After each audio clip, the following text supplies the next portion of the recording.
পবিত্ৰ ভাদ মাহৰ দ্বিতীয়টো দিন আৰু এই ভাদ মাহৰ সমগ্ৰ ৰাজ্যতে প্ৰতিটো নামঘৰতেই হৰিনামেৰে মুখৰিত হৈছে আৰু ঠিক তেনেদৰে নলবাৰী জিলাৰ চাৰাবৰী সত্ৰত যিখন সত্ৰত মাধৱদেৱে গুৰুজনা মাধৱদেৱে নিজ হাতেৰে স্থাপন কৰিছিল সেইখন সত্ৰত আমি উপস্থিত আছোঁ আৰু সেইখন সত্ৰত আমাৰ সঠিকভাৱে দেখুৱাইছে এইদৰে হৰিনামেৰে মুখৰিত হৈছে বিভিন্ন আয়তীয়ে ইয়াত মুখৰিত কৰিছে এই নামঘৰটো যে গুৰুজনা মাধৱদেৱে নিজ হাতেৰে স্থাপন কৰিছিল এই নামঘৰটো তেখেতে সেই সময়তে আহি ইয়াত এইসকল আয়তীয়ে এইদৰে নাম মুখৰিত কৰিছে এই নামঘৰটি আৰু ঠিক তেনেদৰে এফালে যি পুৰুষ এফালে মহিলাই পবিত্ৰ ভাদ মাহৰ দ্বিতীয়টো দিনত এই চাৰাবৰী সত্ৰত মানে এটা সুন্দৰ আধ্যাত্মিক এটা ভাৱ এটা গঢ়ি তুলিছে হৰিনামেৰে মুখৰিত হৈছে এই নামঘৰটি আমি ঠিক তেনেদৰে এই নামঘৰটি বিভিন্ন আমাৰ এই নামঘৰটোৰ কাৰণে যথেষ্টভাৱে বিভিন্ন সময়ত বিভিন্নভাৱে লাগি আহিছে আপুনি কি কয় আজি এই পবিত্ৰ ভাদ মাহৰ দ্বিতীয়টো দিন নমস্কাৰ। আজিৰ এই পবিত্ৰ ভাদ মাহত মহাপুৰুষজনাই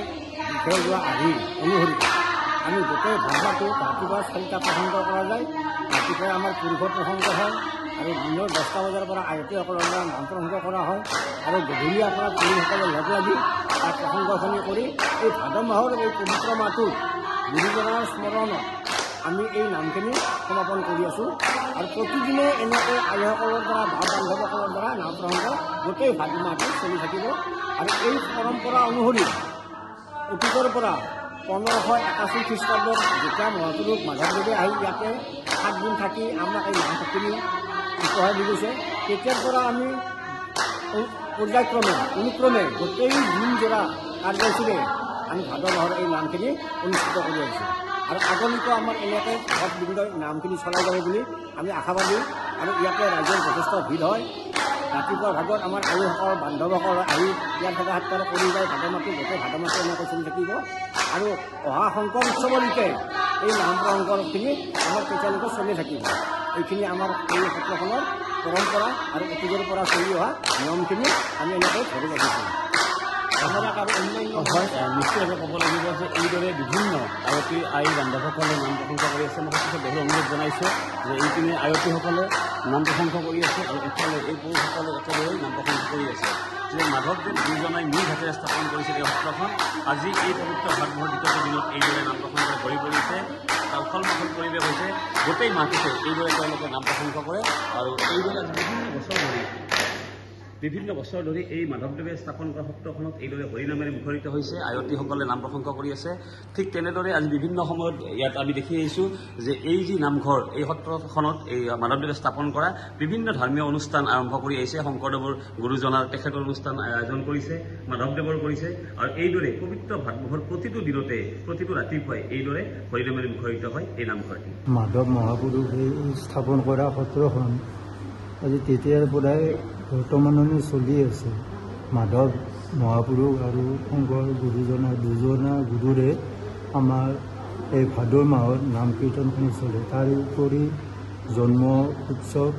এইটো 3 দিন ধৰি পালন কৰা হয় আহিন মাহত সেইটো প্ৰত্যেক বছৰে হয় সেইটো ডাঙৰ কৰি পতা যায় আৰু এনেকৈ শংকৰদেৱৰ মাধৱদেৱৰ তিথিতে আৰু জন্ম অষ্টমীটো ইয়াতে চলিয়ে থাকে ভাদ মাহ আৰু আইসকল ভক্তবৃন্দই ইয়াতে সদায় নাম কীৰ্তনখিনি চলাই আছে এনেকৈ চাৰবৰী সত্ৰখন এতিয়া মানে আগত কৰি অলপ আগবাঢ়ি যাই আছে। সত্ৰখন কোনে স্থাপন কৰিছে? এইটো সত্ৰখন চাৰবৰী মাধৱ মহাপুৰুষে আহি 7 দিন থাকি ইয়াতে স্থাপন কৰি দিছিল। শংকৰদেৱ মাধৱদেৱৰ তিথি এই ভাদৰ মাহত আমি আইসকলে আটাইয়ে লগ হৈ আমাৰ ইয়াতে নাম কীৰ্তন শ্ৰৱণ কীৰ্তন কৰা হয়। গোটেই মাহটো চলি থাকিব মানে গোটেই মাহটো চলি থাকিব ভাদ মাহটো এই গুৰুজনাৰ শংকৰদেৱৰো এইদৰে একেলগে কৰে শংকৰদেৱৰ তিথি মাধৱদেৱৰ তিথি আৰু জন্ম উৎসৱ গোটেই যিবিলাক ধৰ্মীয় অনুষ্ঠান গোটেইখিনি আমাৰ ইয়াতে চলি থাকিব।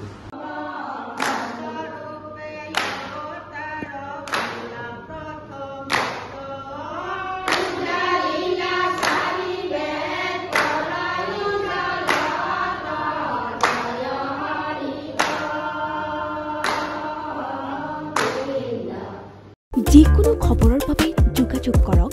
7099017330 অথবা 7099017990 নম্বৰত।